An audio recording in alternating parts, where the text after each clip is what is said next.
Est-ce que, cher Dimitri et chers abonnés, c'est la première semaine où on a Raw et Nitro qui sont décalés ou c'était déjà arrivé une fois? Mais depuis l'abonnement, je crois que c'est la première fois. Je crois que c'est déjà arrivé une fois et qu'on avait fait une émission séparée. Qu'on avait fait une émission Nitro et une émission Raw. Là, c'est la première fois que les deux sont dans la même. Alors au tout début, ouais, parce qu'il y avait eu Nitro le 4 septembre et le premier Raw, c'était le 11. C'est tout à fait possible. Je crois que c'était arrivé encore une fois, mais qu'on avait fait des épisodes spéciaux, notamment, ouais, je sais plus, vers la période de Noël, je sais plus, un truc comme ça. Mais dans le cadre de ce formidable abonnement, je crois que c'est une première, n'est-ce pas? Oh, dis donc, j'ai oublié de mettre Shawn Michaels en noir et blanc. C'est pas grave. Bah, Il il est lui aux arrive beaucoup de couleurs de mésaventures Nitro. aujourd'hui. Ah oui, oui, oui. Oh là là là là. Eh bien, bah oui, parce que cette semaine, je veux dire, Shawn Michaels, il pleure quand même, hein. C'est parce qu'on est jeudi, Raw jeudi. C'est chialaise, comme on dit chez nous. Aïe aïe aïe aïe. Voilà. Cette semaine, je pose une question Oui. que je vais poser toutes les prochaines semaines. Oui. Et si c'était cet épisode, le point de bascule? Bonne question. Mais comme Raw a eu lieu le 13 février et que Nitro a eu le 10 février, eh ben, si tu le veux bien, je t'apporterai ma réponse dans une petite demi-heure. Après Car Nitro. nous allons commencer par Nitro. Je descends dans Tout mes à fait. notes. En plus, tu as regardé Nitro en premier, tu m'avais dit, je crois, n'est-ce pas? Oui, tout à fait. J'avais regardé Nitro en Tout à fait, premier. tout à fait, tout à fait. Alors, petite anecdote pour vous les abonnés. Je crois que c'est la première fois depuis l'abonnement où je t'écris pendant que je regarde. Ah putain. Oui. Ça, c'était quand même incroyable. Parce que d'habitude, effectivement, on ne partage rien pour des raisons évidentes d'absence de spoil respectif, de réaction, de trucs, de machin, pour garder la primeur de tout cela pour les enregistrements. Et là, je sais pas pourquoi, je te prends une photo un peu dégueulasse et floue de ma télé, car de manière assez inhabituelle, c'est vrai que je regardais Nitro vers 22h, alors qu'en général, soit je dors, soit je suis en couple. Et voilà, moi je fais aucun des deux, donc du coup je peux. Et donc je t'envoie ça et tu me dis est-ce que c'est Maverick Wild? Et effectivement, on regardait alors déjà on regardait Nitro au même moment. Dans le Nitro, oui. On avait la même chose, alors que moi j'avais regardé Raw quelques jours auparavant. Donc c'était un alignement d'étoiles qui nous ramenait aux grandes années et aux grands moments de notre amitié, du genre les adieux dans la voiture pleine de buée en bas de chez toi. Oh là là. Tu vas me faire encore plus pleurer que Shawn Michaels. Impossible. Oh, ça va. Bon, on va quand même parler de... Même. Oui, mais l'histoire nous a rappelé. Pour la petite anecdote, c'est quand je suis parti faire mes études à Rennes. Et donc, on s'est dit adieu, un truc genre fin août 2005, un truc comme ça. Oui, c'est possible, ouais. Ouais. Mais moi, je te soulèverai une autre question qui n'a rien à voir avec ces adieux. C'est Shawn Michaels, il chiale parce qu'il donne le titre à cause de la blessure ou parce qu'il en a ras la casquette? On en parlera d'ici une bonne demi-heure, comme tu as dit. Commençons ce Nitro, et rien de mieux que de commencer un show avec Dean Malenko au micro. Oui, alors attends. Tu sais, au début de ce Nitro, il y a... les ceintures. Alors déjà, petit point statistique. Nitro, qui n'a pas de concurrence aujourd'hui, pète quand même la baraque. Ouais. Oui. Et Raw, qui n'a pas de compétition, est toujours un peu dans les mêmes eaux. Ce qui, malgré tout, reste quand même assez positif parce que les gens sont des, je sais pas comment on dit en français, des machines d'habitude. Donc quand tu passes Raw du lundi au jeudi, en général, tu peux t'attendre à une baisse substantielle de 25 à 30%. Donc qu'il soit resté à peu près stable, c'est quand même très positif. Mais donc ouais, Nitro, voilà. Et donc le Nitro, Jacksonville, Floride, chef-lieu de la AEW. Donc au début, tu vois la salle, les pétards, blablabla. Et tu vois à ce moment-là des petites pépées, 4, 5, 6 comme ça, qui marchent, qui longent les barrières pour retourner vers l'entrée. Et en fait, je pense que c'est pas peut-être pas la première semaine, mais en tout cas, c'est la première semaine que visuellement, ils ont laissé, échapper le truc. Non seulement maintenant, mais un peu plus tard dans le show, il y a les Nitro Girls Ah putain, je les ai même pas vus franchement. Les et après Nitro Girls arrivent. on les revoit quand ça se bastonne je ne sais plus où et voilà, j'espère que je l'ai noté. Mais les Nitro Girls, sont dans la soupe là, quoi. Putain, franchement, il manquait plus que ça pour que ça devienne encore plus cool. On en reparlera quand elles feront leur début. Donc effectivement, ouais, Nitro commence avec Dean Malenko au micro. Et Dean Malenko au micro, c'est quand même pas mal. Hein. Bah, franchement, c'était largement mieux que ce que j'attendais / craignais. Et c'est largement mieux que des mecs à qui on donne le micro chaque semaine, du genre Chris Benoit, quoi. Oui, mais bon, en ouverture de show, je sais pas trop ce que ça a apporté là quand même. Mais donc là, on a Dean Malenko, champion cruiserweight, contre Eddie Guerrero, champion US. Ouais. Une belle affiche. Ah, franchement, j'ai adoré ce match.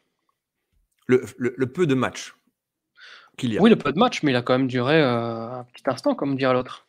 Oh, quoi, 4 minutes 30, quelque chose comme ça. Oh, attends, je vais chercher le timing précis. Oh, ça, c'est un nouveau règlement. Non, moi, je suis très enthousiaste par rapport à ce match. Il était vraiment... Moi, je sais pas, il y a...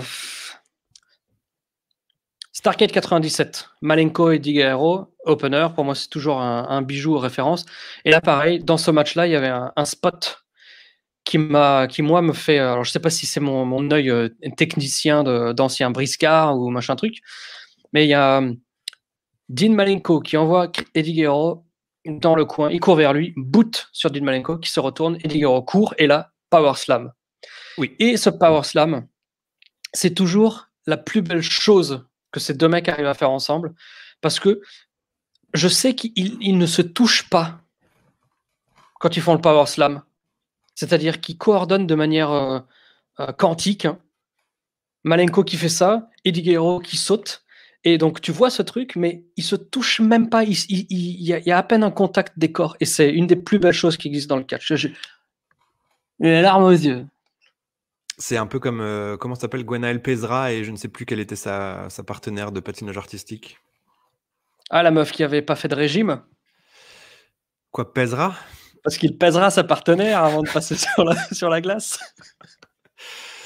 Oui, non, mais effectivement, là, ils élèvent tout ça au rang d'art. Et donc là, Six viendra nous voler non seulement notre joie de mettre fin à ce match, mais encore une autre putain de ceinture. Oui, donc le mec, en fait, voilà, c'est le Ripoman, quoi. C'est un peu comme Dimitri au Waikiki. Il attaque sur tout ce qu'il voit, quoi. Mais donc il y a du vrai. Ça existe encore le Waikiki, non? Non, c'est un lieu que j'ai jamais fréquenté pour de vrai. Le Waikiki, maintenant, c'est un bar à jeux qui s'appelle la Baraka. Le Baraka. Alors en janvier 2007, nous y étions quand même, toi et moi, accompagnés de Arnaud et autres gens. Oui, mais je pense que j'y suis allé 2 fois dans ma vie pour de vrai. Ah, OK. Et donc maintenant, c'est un bar à jeux où tu peux jouer au Cluedo et au Jenga. Ouh, c'est bien ça. Oui. Ça, c'est bien. Donc voilà, le match est fabuleux. Moi, je voudrais te donner la parole à travers une question. Oui. Tu es Six. Mmh. Qu'est-ce que tu attends quand tu voles des ceintures, en fait? Parce qu'à part faire chier, tu ne seras jamais champion. Exactement. Bah, tu essayes d'accomplir la prophétie de toutes les ceintures à la NWO, via la petite porte. Oui, mais même petite porte, tu ne seras jamais un champion, reconnu en volant des ceintures. Tu ne seras jamais un champion reconnu, mais par contre, tu obtiens un title shot. Qui peut te faire aspirer, comme disait, Dyson. Dyson, ouais, tout à fait. Ou Roomba. Oui, bah non, franchement, c'est ça. Ouais. Et donc là, on se rappelle quand même que donc là, nous sommes le 10 février à Starrcade, si mes souvenirs sont bons. 4 minutes 57. Il y avait donc le ladder match pour cette ceinture US. Que Styx a donc perdu. Ah non, c'était sold out, pardon. Mais oui, donc du coup, c'était il n'y a même pas un mois. C'était il y a 2 semaines, ouais. Oui, tout à fait. Excuse-moi, je me suis embrouillé. Mais donc du coup, cette ceinture était déjà sujet de conflit. Conflit réglé. Mais comme ce sont des canards, conflit de canards. Oui, oui, Ouais, d'accord. Non, mais alors, à la limite, en plus, mais ça, je ne comprends pas et on passe des plombes sur ce machin, mais c'est pas grave parce qu'il y a des matchs qu'on va pas forcément traiter. Oui, Mais par tu es exemple le Six, prochain. tu ouais, tu carotte la ceinture US. Match de l'échelle, tu l'as perdu. Bon, OK, je downgrade dans la hiérarchie, j'essaye de carotte la ceinture cruiserweight, mais Mmh. finalement, je Je viens recarotter la ceinture US. Voilà. Sauf que cette fois-ci, il n'y arrive pas. Car Eddie Guerrero le voit, il sort du ring, il essaye de l'attraper pendant que Six se casse par-dessus les barrières. Il récupère quand même la ceinture, mais tout ça a pris plus de 10 secondes, donc Ca disqualification, décompte à l'extérieur. Count out. Ouais. Count out. L'arbitre aurait pu faire preuve d'un peu de clémence quand même là. Alors ensuite, Alors la mode est au sitting. Sitting de DDP. ah mais attends, je crois que j'avais, ah ben voilà, j'avais Ah, une jolie photo, j'avais pas reconnu. Voilà. le beau chapeau. Avec, je cherche un petit personnage de publicité connu là qui avait un chapeau, mais j'en sais rien. Je sais pas. Alors là, franchement, je ne vois pas de quoi tu parles. Bah, je sais pas, genre un personnage de pub Oasis ou une connerie du genre. Ah, Oasis is good. Mais bon voilà, Mais maintenant le il a beaucoup de sitting, classe, Diamond Dallas Page là, ne trouves-tu pas? tout à fait, tout à fait. Il a l'air d'un main eventer de catch, hein. Oui, il est grand, ça le rend plus costaud ce petit tricot moulant là. Ah oui, oui. Ah oui, oui. Et donc il a capté que, un des moyens, d'obtenir ce qu'on veut à la WCW, c'est de s'asseoir. Voilà. Donc il s'assoit. Il veut régler la situation maintenant et il demande à Macho Man et à Sting de venir. Alors est-ce qu'il a demandé à eux précisément ou Ah pas? oui, ah voilà, c'est vrai, pardon. Effectivement, tu as tout à fait raison. Il dit à, Parce qu'il a dit: «Si quelque chose doit m'arriver, autant que ça m'arrive maintenant. voilà, Si quelqu'un veut me implicitement, casser la c'était, gueule, voilà». Et donc voilà, là, c'est c'est ça. pas la NWO qui arrive. Moi, j'attendais la NWO, mais c'est Sting et Macho qui arrivent. Mmh. Et il commence un petit peu à, comme dans l'épisode d'Hélène et les garçons, à utiliser cette petite batte de baseball pour intimider. Ouais. Tu vois, on met des petits coups dans la chaise, Diamond Dallas Page d'ailleurs qui Il reste bronche. stoïque. Ah, il bronche quand même. Oui, mais bon, il est quand même assis. Il reste assis pendant qu'on Oui, met des petits coups ouais, ouais. dans les pieds de la chaise, qu'on tape un peu dans le dos de la chaise, et cetera, et cetera. Il reste assis et après, Mmh. on passe au test de loyauté, le test de la batte. Ouais. Alors, tu avais vu, toi, bah bon, je lance un débat tout en connaissant bien la fin. Il était une fois le Bronx, non? Il y a le test de la portière. Mais alors déjà, qu'est C'est une qu'est-ce film, qu'est-ce que Il était une fois le Bronx? c'est un film fantastique avec Robert De Niro, Ray Ah Liotta, d'accord, d'accord, etc., etc.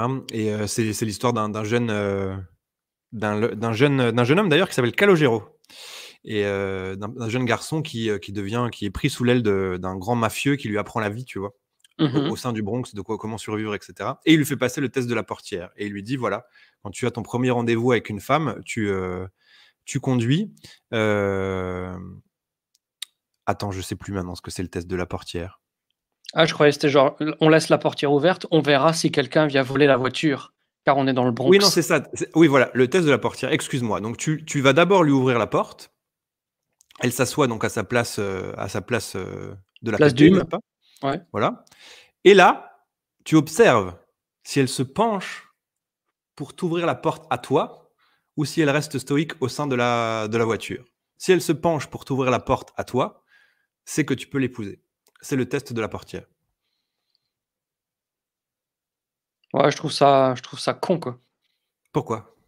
Bah, parce que toi, en tant que mec qui revient à sa place de conducteur pour ouvrir sa portière, Mmh. tu n'as comment dirais-je?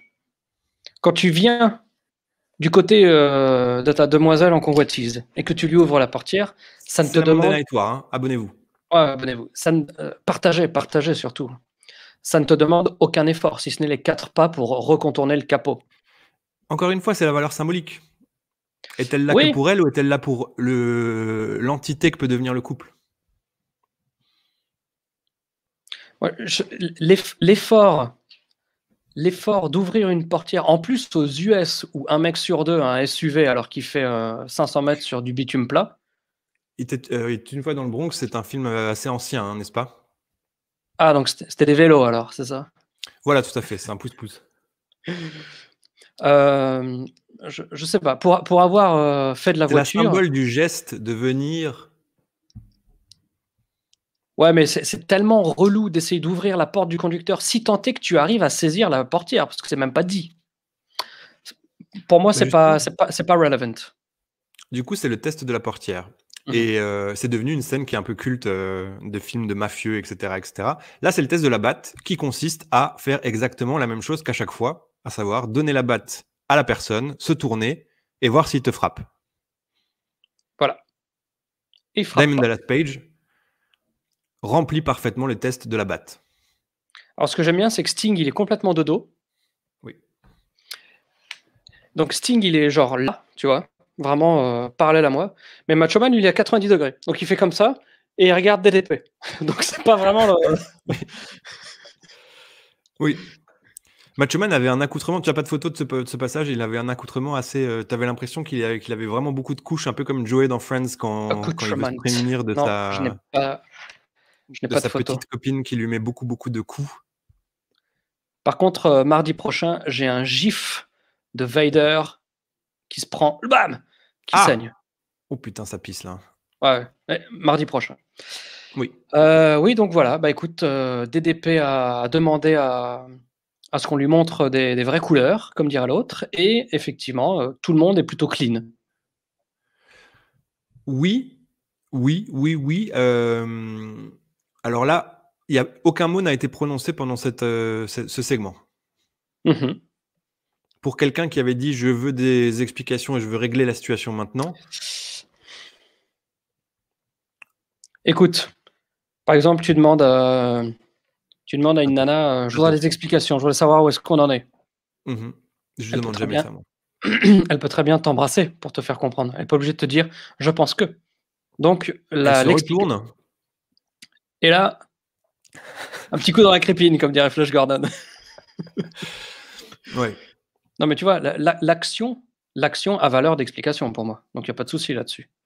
C'est d'ailleurs 1000 fois mieux que si Macho Man et Sting s'étaient lancés dans des. Bon, Sting, il parle plus, mais si Macho Man avait commencé à faire ses laïus interminables. Mais justement, mais là, tu sais très bien, tu es acteur de la WCW, tu sais que le test, c'est ça. Tu te dis, bon, bah vas-y, pour passer le test, j'ai juste à pas le taper, je pourrais le taper la semaine prochaine. J'ai juste à Bah rien oui, mais faire là maintenant. oui, mais si tu veux lui casser la gueule, autant le faire maintenant, quoi. Ça sera plus douloureux quand il ne s'y attendent pas. Là, il s'y attend, c'est le test de la batte. Bobby Eaton contre Conan. Voilà. Conan Incroyablement qui de la arrive. merde. Oui, bon. Bobby Eaton contre Conan. Le seul truc à noter, de Non. mon côté, Non. c'est que Conan arrive sur une musique rap de Chicano. Donc moi, je me dis, quid du donjon? Fait-il toujours partie du donjon? Mais alors, très bonne question, parce que ça, lié à un autre événement ce soir, marque peut-être la fin du donjon. On va voir. Et si c'est le cas, c'est quand même Une belle fin. fidèle compagnon. Oui, c'est ça. C'est quand même notre plus fidèle compagnon de la Monday Night War qui cesserait son activité quand même. Tout à fait. Oui, Bobby Eaton. Bobby Eaton, pas adapté à la lucha libre, hein, c'est la morale de ce match. Conan non plus, je voulais. Oui, voilà. Oui, non, ça marche pas. Ça marche pas. Ça ne marche pas. Ensuite, Ron Powers qui doit affronter Lex Luger, mais qui se voit barrer le chemin par Eric Bischoff, muni d'un micro et qui va lui dire, mon cher Dimitri. Alors, Lex Luger qui a un plâtre de la taille de mon bras. Oui, voilà. De ton torse. Oui, voilà, de mon torse, pardon. Très, très épais quand même au niveau du pouce, etc. Alors, il a eu le droit de catcher avec sa plaque d'acier, mais il n'a pas le droit de catcher avec son plâtre. Donc, Eric Bischoff lui arrive et lui dit qu'il n'est pas autorisé à effectuer son métier aujourd'hui. Et alors, qu'arrive-t-il à Ron Powers? Habituellement, la WCW, ça pourrait être un décompte à l'extérieur. Hein. Oui. Eh bien, Lex Luger dit bon, ben, d'accord. Il retourne au vestiaire, la queue entre les jambes, comme on dit. Eric Bischoff se pavoise dans l'allée en remarchant vers le ring en disant ouais, oui, écoutez, quand même, je suis la figure autoritaire la plus hautement placée des grandes instances WCW. Et puis là, effectivement, c'est filmé de manière à ce que tu puisses voir qu'à un moment, le Giant arrive derrière Bischoff jusqu'à ce qu'il l'effraie. Et il rentre dans le ring et puis bah, il casse la gueule à ce petit Ron Powers qui n'a rien demandé. Ron Powers, moi j'ai marqué dans le jeu qu'on a un petit peu abandonné ces derniers temps, j'ai marqué Justin Bradshaw qui a mangé Samu. Ah oui, tout à fait. Ou alors un des frères Blue. Oh putain, c'est encore plus recherché. Eli et Mais Jacob. voilà. Oui. Et donc du coup, bah, il perd au change un peu, hein, peut-être, Ron Powers. Le mec, il s'était préparé pour Lex Luger, il se retrouve avec le géant. Ouais. Et il se fait démonter. Il se fait démonter, oui, très rapidement. Et ensuite, le géant, dans sa verve qu'on lui connaît, prend le micro et je pense que tu as dû aimer ce truc-là, non? Ah oui, il crie pas mal. Il crie pas Ouais. mal et oui, voilà, c'est une promo pour sceller un peu son amitié avec Lex Luger et annoncer qu'il challenge en tant qu'équipe les Outsiders à Super Brawl, Hall & Nash, mais qu'il le fera seul parce que Lex Luger est blessé. Et donc il lui demande si ça lui va. C'est à peu près ça l'idée, non? Ouais. Qu'en penses-tu? Ben, moi, j'ai surtout noté. Donc, Giant, il y a un gros plan sur lui. Et ensuite, quand ils discutent tous les deux, là, quand ils sont. Attends, je les remets dans le ring, là. Il y a un plan qui s'éloigne un petit peu et le Giant parle à la caméra et il a des yeux. Il est comme ça, quoi. Oui. Je sais pas ce qu'il avait. Donc, oui, en fait, bah, il dit. Mais c'est. C'est un peu une requête particulière quand même. C'est comme si moi je te disais vas-y viens, on part tous les deux en vacances, mais par contre moi je peux pas, donc tu y vas tout seul. Alors pourquoi tu me fais chier? Bah, et c'est surtout la manière dont il a formulé le truc. Au début, il a dit est-ce que toi aussi, Lex Luger, tu es prêt à tout si l'occasion se présente? Oui, et tout, ça serait donc de pas participer, c'est ça, c'est ça? Bah, ça, c'est de le rejoindre sur la route des titres par équipe. Auquel il ne peut pas participer car il est plâtré. Ouais. Et le Donc match, il c'est dit, très étrange. quand il donne le match pour lequel il challenge, d'ailleurs, il est extrêmement précis, le Giant, il dit le match de février. Oui. Donc le mec, il sait plus si c'est un match simple par équipe, il sait plus si c'est pour les titres, il sait plus à quel pay-per-view, ni encore moins à quelle date, quoi. Ouais, The moralité, il va y avoir du February catch match. bientôt. Ouais, il va y avoir du catch bientôt, il y aura le géant, c'est tout ce qu'on sait. Voilà. La NWO arrive. Voilà. Et donc là, on a un grand match de catch quand même. Attends. Bon, ils arrivent aux commentaires. Oui, tout à fait. Ils prennent possession des commentaires comme à l'habitude. Oui, le match, c'est les High Voltage contre les Steiners avec en équipe qui vont observer tout le bordel, les Public Enemy, les Faces of Fear et les Harlemites. Voilà. Ça sent le match à 4, comme on dit chez nous. Hein. Au Oui, pay-per-view de février. au match de février. Au match de février. Effectivement. Bah écoute, les matchs High Voltage, Steiners et compagnie, ils sont toujours assez cool. Jolie victoire des Steiners. Oui. Par contre, là, Oui, je me la suis dit. brutalité des souplexes, tout ce qu'on aime. Les Steiners, c'est toujours assez cool. Et contrairement à d'autres matchs dans ce show, c'est un peu le match Iron Man du truc parce que ça dure au moins 5 minutes. Tout à fait. Et Tout est très, je très, me très court dans ce show quand même. Et là, je sais pas pourquoi, je me le suis dit dans ce match, c'est que la WCW ne fait strictement jamais la promo du moindre match, enfin la promo visuelle du moindre match de pay-per-view. Oui, effectivement. Effectivement. Il faut que tu sois extrêmement attentif aux commentaires, sinon tu ne sais pas ce qui se passe dans les pay-per-view. Oui, c'est vrai, c'est pas faux, ils ont pas de visuel, et pourtant ils ont quand Jamais, même des quoi. visuels toutes les putains de semaines pour les affiches de Saturday Night. Oui, exactement. Et même à Mais l'époque, pas pour, les les pay-per-view, machines effectivement. contre machines, les trucs comme ça, Oui. ça balançait des affiches de pay-per-view. Il y en avait pas beaucoup, hein. Bon, en tout cas, machine versus machine, entre chaque match, il y avait l'affiche du match, quoi. Bah, c'était plus le vidéo package, non? C'était pas forcément, des visuels graphiques. C'était la Peut-être que pub pour le pay-per-view. Non, non, il y avait pas de ça me dit rien. ma mémoire me fait, chocobon, mais Par contre, à l'époque, ils faisaient chier parce qu'ils passaient beaucoup, 2 ou 3 fois par show, le même petit package, de hype de pay-per-view, qui ne parlait que du main event en général. Mais c'est vrai que le reste était pas, non, non, il y a pas de visuel pour les pay-per-view, mais depuis le début, hein. oui, mais là, je me dis, enfin, Oui, non, c'est vrai. si tu veux que c'est ouais, bref. Et donc C'est après vrai. ce match, donc tout le monde retourne, penaud au vestiaire et là, la NWO, se lance dans un angle que j'ai trouvé, aussi malsain que mauvais, en fait. Oui, là, tu as tout dit. Franchement, celui-ci m'a mis un peu mal à l'aise. J'ai trouvé ça très, très, très, très, très étrange et très difficile à regarder, mais vraiment là pour toutes les mauvaises raisons. J'avais hâte que ça se termine parce que je trouvais ça vraiment, vraiment gênant. Ouais. Mais encore une fois, il y a pas une once de positif dans ce que j'ai ressenti, en voyant ce truc. Bon, C'est-à-dire que il y donc a quand Eric, même, Nick Patrick avec des lunettes de soleil. oui, Kenny Powers là, entièrement Kenny Powers, on avait déjà parlé.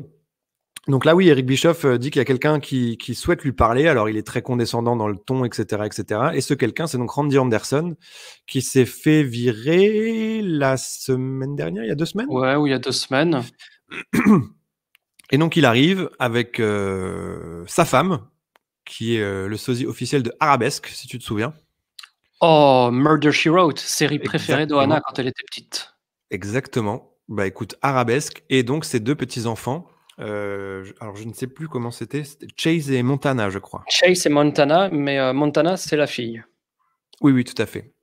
Tout à Alors fait. que c'est plutôt, le garçon qui dirait: «Je monte Anna». Alors,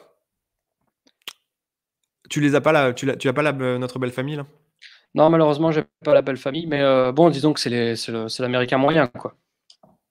Oui, oui et puis il parle pas dans son micro, il a un charisme vraiment proche du néant. Non, mais tout est de la Heu, merde. sa femme, bah, voilà, c'est pas ils n'ont rien à faire là, ses enfants, ils sont complètement perdus et donc l'idée, c'est que, pour récupérer son boulot, il va devoir affronter Nick Patrick au match de février. Ouais. Et là, sa femme lui dit: «Non, non, souviens-toi, tu as eu un cancer, tu es en rémission et cetera. Tu n'as pas le droit, le docteur ne veut pas» et cetera et Ah, lui, voilà, le c'est surtout ça qui est extrêmement, gênant dans le truc, ouais. c'est que alors quand tu regardes l'émission à l'époque, peut-être que tu ne sais pas, parce qu'en 97, il y a pas trop Oui. d'internet, tu sais pas forcément que Randy Anderson a vraiment un cancer des testicules. Oui, c'est ça, c'est que Mais c'est que quand c'est tu du sais que c'est réel tout ça. vraiment ça et que les mecs, ils en rigolent, genre, «Ha tu viré, tu auras pas de thunes pour, nourrir tes enfants, Oui. espèce de malade, blablabla». Je sais pas qui a eu cette idée, enfin, franchement, c'est un des pires trucs du monde, quoi. C'est comme, se moquer de, j'en sais rien moi, de la mort de Weiner, tous les trucs comme ça, quoi. Enfin, Ah oui, non, c'est c'est dans cette case-là, quoi. oui et puis là, mine de rien, t'impliques quand même, tu des enfants qui sont en bas âge, qui comprennent rien et qui sont là genre: «Ah ah ah, ton papa est viré parce qu'il a un cancer», quoi. Bah, Enfin, qui c'est malheureusement sont suffisamment grands oui, pour, oui. tout comprendre, hein. Oui, mais bon, ils sont quand même très jeunes et puis voilà et puis en plus, comme on l'a déjà dit, c'est un cancer qui alors pas là, mais qui l'emportera plus tard donc enfin, c'est horrible à regarder, c'est horrible à regarder. Ouais, ouais, mais Vraiment détrompe-toi, une hein, très, les très enfants mauvaise idée. comprennent tout, Ah, j'ai ils ont j'ai même pas dit pas qu'ils 1 an, comprenaient ils ont pas, j'ai dit qu'ils étaient en bas âge et qu'ils comprenaient rien de ce qui se passait, genre qu'ils sont là à Nitro, tu sais pas pourquoi, quoi. Enfin, ils ouais, mais oui, donc c'est, assez horrible. assez horrible effectivement, Tout comme le match suivant. putain, ouais. Oui, parce que putain, oui, parlons-en. Donc les Outsiders, défendent leur titre par équipe contre une équipe extrêmement, un challenge très, très, très relevé. Les The extrêmes. Extreme qui refait son petit comeback là, et donc Ole Nash, ils se disent: «Tiens, on va se moquer un petit peu du géant et de Lex Luger» et ils vont finir, The Extreme extrêmement facilement avec leur finish. C'est-à-dire que donc, Scott Hall fait un chokeslam, du géant et Kevin Nash se lance dans une aventure qui est de porter le torture rack. Est-ce que tu as remarqué comment ça se passait? J'ai remarqué que par le syndrome que j'appellerais le syndrome Gérard Majax, Ouais. Kevin Nash arrive à partir en torture rack, c'est-à-dire vraiment lombaire contre épaule, Oui. et il finit en fireman's carry. Oui, il est voilà. Et il fait comme ça. Il secoue les ailes et Il est fin en du match. position de F5 et c'est tout. Et il fait comme ça. Alors qu'il était bien parti. Alors qu'il l'avait au début, oui, effectivement. Il y a une rotation du corps qui fait qu'il a perdu le torture rack et là tu te dis franchement, Lex Luger, c'est quand même pas si simple ce truc. Oui, Kevin ou Nash n'y arrive alors, pas. oui, ou alors Kevin Nash, pose-toi les bonnes questions, quoi. Voilà, c'est ça. Donc oui, ensuite on a un match fantastique. Ah oui, punaise, mais alors, tu as tout dit en fait, parce que ce match pour le championnat de la télé entre Regal et Rey Mysterio, Oui. au-delà de Regal, là, c'est une des plus belles fois où il a fait sa démarche, là, je sais pas comment l'imiter. Oui. Oui. Non, Exceptionnel. mais régale, quoi. Et en plus, dès le début, en fait, quand il arrive, donc Rey Mysterio arrive en premier, si mes souvenirs sont bons. Mhm. Et t'as Regal qui arrive, il a encore sa tenue, etc. Sa tenue d'entrée. Et le dédain dans le regard, quoi, quand il regarde l'arbitre, il fait c'est lui le minus là que je dois rosser là.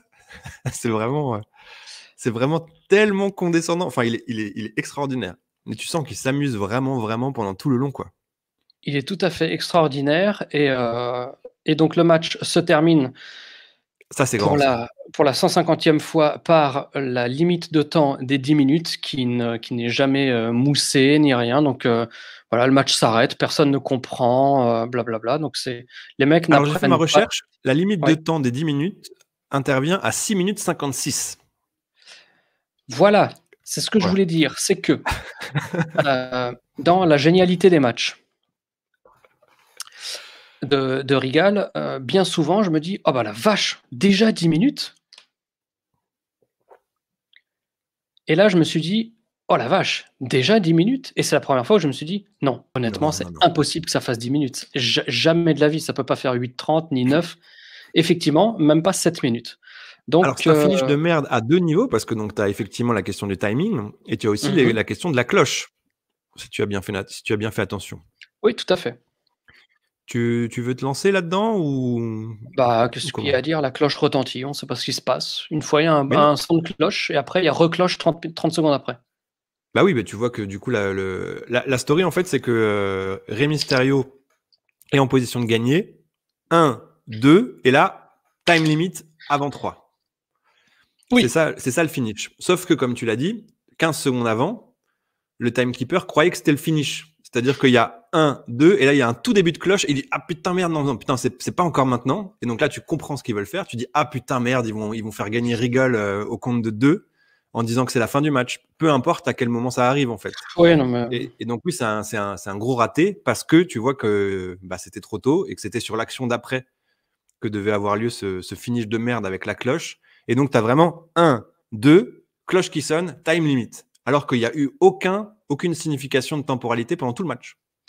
moi qui suis un très grand connaisseur, je Oui. pense que j'ai compris ce qui s'est passé, mais j'ai aussi compris que les mecs se sont pas accordés. C'est-à-dire que, très honnêtement, vu qu'avant on avait que de la NWO pendant des interviews, des trucs, des machins, je pense que leurs segments ont trop débordé. Et je pense que malheureusement, ce match-là était un des segments incompressibles Oui. qui devait se terminer à une heure très précise. C'est-à-dire, Oui. mais leur bêtise, c'est qu'au lieu de faire un double count-out, genre allez, bastonnez-vous un petit peu à l'extérieur du ring, eh ben, ils ont dit ok, bah, on garde le finish prévu à 10 minutes, sauf qu'on le fait à 7 minutes. Parce qu'il nous manque 3 minutes pour rattraper les pauses pub ou les autres segments qui, eux, ne sont pas flexibles. Voilà. Et on croise les doigts en espérant que personne n'obtiendra la cassette. Et si jamais il y a quelqu'un qui a la cassette, Eric Bischoff l'a détruit. Plus personne ne verra les traces de ce match. Ensuite, Kevin notre Sullivan. idole. Kevin Sullivan contre Maverick Wild. Donc, comme on se l'était dit sur Facebook, Jacqueline est over comme Goldberg. Et en dehors de ce match qui sert à rien, la seule question qu'on peut se poser, c'est à qui ressemble Maverick Wild, dont je n'ai pas de photo. Moi, je te propose 2 choses. J'ai Scott Norton qui a mangé Jimmy Graffiti Ouais, ouais, ouais, ouais. ou Al Snow qui a mangé Jimmy Graffiti. Ouais, plutôt Al Snow qui a mangé Jimmy Graffiti. Je pense que ça tourne autour de Jimmy Graffiti, là, on est d'accord. Mhm. Al Snow qui a mangé Jimmy Graffiti, c'est pas mal. C'est pas mal. Al Snow, au niveau de la tenue, ouais. J'ai pas de photo de Maverick Wild en ancien. J'ai que des nouvelles photos trop récentes. Et après, il y a une promo que tu as dû bien Attends, aimer. parce que du coup, Ah, oui. Nous, parce on va parce que largement, 35 minutes d'émission hein, déjà. Oui, mais t'inquiète, là, ça va durer 55 minutes, ni trop, parce que là, il y a 20 minutes sur l'interview de Kevin Sullivan ensuite. Ah bon, d'accord. Tu as noté au tout début du show que Conan ne rentrait plus avec la musique du donjon, mais avec une musique rap. Et donc là, je note 45 minutes plus tard ou 1 heure plus tard que Kevin Sullivan n'a plus son petit peignoir jaune, ni ses petites peintures de serpent / éclair. Il est en slip noir avec les bottes violettes, avec un peignoir noir. Je me suis vraiment dit, est-ce là la fin du donjon? Bah, c'est tout à fait possible. Ben oui, parce qu'en plus, Humorus, il avait quoi comme musique? Parce que c'est le match d'après. Franchement, je ne sais plus. Ouais, j'aurais dû être plus attentif. Oui, donc voilà. Donc oui, Kevin Sullivan, peut-être que ça y est, il va vers de nouveaux cieux. Ne présageons de rien, car peut-être que la semaine prochaine, ils vont venir tous les 3 pour une promo avec la musique du donjon. Oui, avec peut-être le grand. Comment il s'appelait le grand maître là? Le Yeti? Ouais, le Yetse, ouais, voilà, on va dire ça. Oui, et comme tu l'as dit, incroyable. Jacqueline brutalise Maverick Wild quand il est projeté à l'extérieur, elle lui met des coups, elle le rosse, elle lui met une clothesline, mais les gens sont comme des dingues. Ouais. Les gens sont comme des dingues, mais vraiment, hein, il faut regarder ce moment. Il y a des pops de Lex Luger qui fait le torture rack quand Jacqueline met des coups d'avant-bras à Maverick Wild, quoi. C'est ça. Et donc, ensuite, bon, victoire, blablabla, on s'en branle. Kevin Sullivan nous fait une interview gros plan. Mmh. Moi, j'ai été fasciné par cette interview. Bah, j'étais d'autant plus fasciné qu'en dehors de balancer des noms d'insiders, genre il parle de Polly, il parle de Jim Barnett, il parle de je ne sais plus qui, Marc, comment il s'appelle? Bref, le nom m'échappe. Ouais. Voilà. Mais une fois que la promo était finie, aussi, elle était quand même semi-captivante, j'ai envie de dire. Mais je n'ai aucune idée de ce qu'il a voulu me dire à moi et ou à Benoît.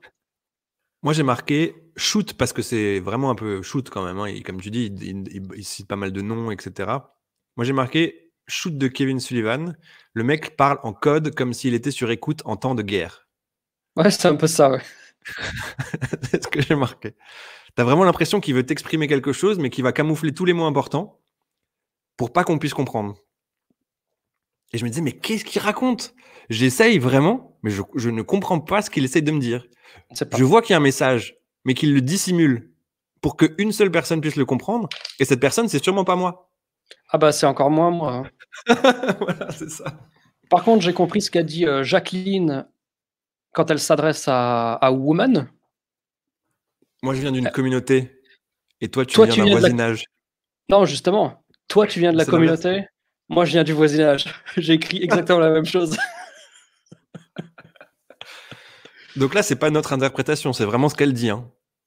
Oui, mais C'est-à-dire, en elle anglais, shoot. community, c'est genre, les lotissements pavillonnaires et le Oui, neighborhood, oui, c'est le oui. test de la portière, quoi. C'est le test de la portière, effectivement. Non, mais ouais, non, mais c'était incroyable ce truc. Hein. Mais elle C'était le dit incroyable genre ce 3 truc. fois en plus, au cas où tu pas Oui, capté et que Kevin Sullivan le dit aussi. ouais, Tu sens que c'est ça l'élément central de voilà. l'information. Ouais, Donc Jacqueline, en tant que meuf de la street, est vénère contre Nancy, car Nancy, bah, a grandi de manière un petit peu plus aisée qu'elle dans la street. De manière ouais. totalement indépendante de la feud Oui, c'est ça. de threesome Oui, rien et à de voir avec le haine fait qu'on ait le personnelle même qui mec. dure depuis le Great American Bash. Oui, c'est ça. Tu me voles mon mec, mais par contre, ce que je te reproche, c'est d'avoir grandi au Neof, quoi. Mais Ah non, non, mais c'est justement, au oui, ou Neudorf. l'inverse, oui. Moi, je viens du Nehof. Toi, tu étais à 200 mètres chez les riches au Neudorf, tu vois? C'est vrai. Bon, c'est plus trop chez les riches, Neudorf, mais bon. Ça dépend quelle Euh, partie. oui, bon, c'est quand même maintenant extrêmement étudiant un peu partout, hein. Oui, mais je veux dire, tu compares, Oui, oui, oui. comparons par exemple, tu compares le La Stockfeld Roberto? et Schlutfeld, pour Oui, garder les consonances. Voilà, c'est tout à Cotorep fait. et quand même employé chez Pimki, tu vois. Cotorep employé chez Pimkin, non, mais je te jure. Non, mais Euh, mais non, mais je dis, c'est la Cotorep et les employés chez Pimki. Non, mais au oui, oui, Stockfeld, oui, derrière l'aérodrome du Polygone, il y a vraiment un quartier Cotorep. tout à fait. Voilà. Bon, bah là, on est sonné, hein. On ne sait pas ce qu'on vient de voir. Et là, ils se disent, c'est le moment, on va remettre tout le segment avec le fils de Piper de la semaine dernière. Tout le segment. À la limite, c'est bien parce que dans nos longues reviews, etc., je me dis, ah chouette, j'économise 10 minutes. Exactement, pareil. Je me dis, ah putain, ça y est, on peut avancer un peu. Donc, Ensuite, je ne l'ai pas vu, hein. Humorus bat Alex Wright avec un moonsault. ouais, C'est fini, c'est bon, on c'est passe. bon. Chris Mango et Benoît. Benoit, Ouais. ouais. Ouais, Chris Benoit et Mongo contre Jeff Jarrett et Chavo Guerrero. Donc, oui, oui, bah, Jeff Jarrett, il a pas de copain, hein. Ça, c'est la seule morale du truc. C'était assez décousu, mais quand même très dynamique. Donc c'était C'était décousu mais dynamique, ouais. Et voilà. le fait saillant de ce match, c'est que Debra s'inquiète pour les bretelles de Jeff Jarrett. Elle arrête pas de lui remettre les bretelles. C'est vrai. Le tombstone de Mango sur Chavo et c'est la fin du match. Est-ce que tu as remarqué comment avait appelé le tombstone de Mongo sur Chavo Larry Zbyszko? Alors non, mais alors je vais me tenter là, une petite improvisation. J'ai envie de dire Inverted Power Slam.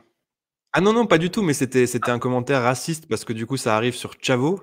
Et donc, il fait ah, c'est la bamba.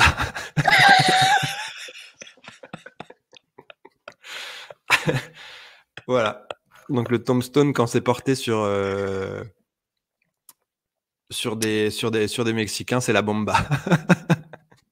Ah, c'est pas mal, c'est pas mal. J'aime bien, j'aime bien. Il y a de l'idée. Vivement Ouais, ouais, il y a qu'il de le l'idée, fasse ouais. sur Ice Train. Ah, putain, alors ça. Ça sera le banana peel. Oh là là là Bah, là là quoi? là. Bah, Oh là là là là là. Le je banana je peel, qu'est-ce qu'il est? bah, je Euh, continue dans la mouvance. Abonnez-vous. Alors, Enfin, avant post-match. avant avant avant avant l'interview dont on m'a parlé, pendant le match, Tony Schiavone dit: «Le mois prochain, c'est Uncensored 3». Ouais. C'est le troisième? Ouais, 95, 16, 17. Mais, Ouais. j'étais étonné qu'il numérote Mhm. le Oui, ça n'a jamais l'occurrence été numéroté, d'Uncensored. les Uncensored en plus. Pardon? Ça n'a jamais été numéroté, Non, Uncensored. Ils doivent confondre justement. avec Super Brawl. Ouais, le match de février. Oui, voilà, c'est ça. Moi, je t'avoue qu'il y a une petite excitation à chaque fois que les Horsemen arrivent pour leur moment Télérama, là. Non? Mmh mh. Non, pas toi? T'en es Heu, pas à ce stade-là? Bah, moi, j'aime bien J'attends un peu toutes les semaines le petit côté miracle de l'amour, là. oui. Bah, en fait, dans cette promo, donc il y a Debra, il y a Mango, il y a Chris Benoit, il y a Arn Anderson et Ric Flair qui débarquent également. Oui. Déjà, je me suis dit: «C'est de plus en plus étrange, en fait, ce groupe qui est mi-face, mi-heel». Parce que tout le genre, Arn Anderson, Ric Flair, machin, se font acclamer et Oui. Mango McMichael, quand il prend le micro, il fait: «Alors les ploucs, comment ça se passe?» Oui, ils blâment les Jaguars parce que donc on est à Jacksonville, et cetera, et cetera. Vous gagnerez jamais le Super Bowl. Enfin, c'est oui, oui, c'est très voulu. Mmh Mais mh. du coup, c'est très étrange parce que ça fait longtemps que ça dure quand même. Oui Surtout et que ça on ne mène à apprend rien. Enfin, là, on spoil, mais ça ne mêle pas à une séparation. en tout cas, pas pour le moment. Mais on Oui, apprend que oui. Mango et Jeff Jarrett vont s'affronter au match de février, Super Bowl Oui. et que, je veux dire, c'est quand même une stipulation hautement importante, Oui. mais C'est personne ne nous en a jamais parlé. On la découvre, on la devine dans cette promo. C'est, si Jeff Jarrett arrive à battre Mango lors du Super Bowl, il peut intégrer les Horsemen. oui. Oui, c'est quand même si tu prends en compte la storyline qui dure depuis des mois, vraiment, vraiment des mois, c'est quand même Mmh. important effectivement. C'est majeur dans la story. Oui. Mais on nous le dit pas. Bah, non. On le comprend, mais on nous le dit pas. Moi, j'ai vraiment ri à haute voix. Je sais pas si tu as fait attention à ce détail, mais je ne voyais que ça. C'est que pendant toute la promo de Debra, qui se fait donc siffler copieusement, Mmh. mais Arn Anderson, mais il la fixe, mais Ah non, vraiment j'ai pas sans regardé. cligner des yeux, quoi. Et genre, il a 1 mètre d'elle et il a les yeux grands ouverts, genre attention à la moindre connerie que tu vas dire, connasse, tu vois. Incroyable. Arn Anderson, il a les mains sur les hanches et il est comme ça. Et franchement, tu vois qu'il ne bouge pas pendant tout le truc de Debra. Extraordinaire, magnifique. Arn Anderson, ça faisait un petit moment qu'on l'avait pas vu ou c'est moi? Bah, je pense que et ça n'a pas été annoncé, mais je pense que maintenant il est retraité. Oui, oui, mais même dans ces petits tours de parole là, on l'avait pas vu ces dernières semaines-ci? Tour de passe-passe, ouf, je ne sais plus. Franchement, je sais plus. Mais voilà, donc fin de ce truc. Une annonce quand même assez majeure qui passe, totalement inaperçue. Piper. Vivement le match de février. Voilà, Piper dans le ring. Piper avec une oreillette.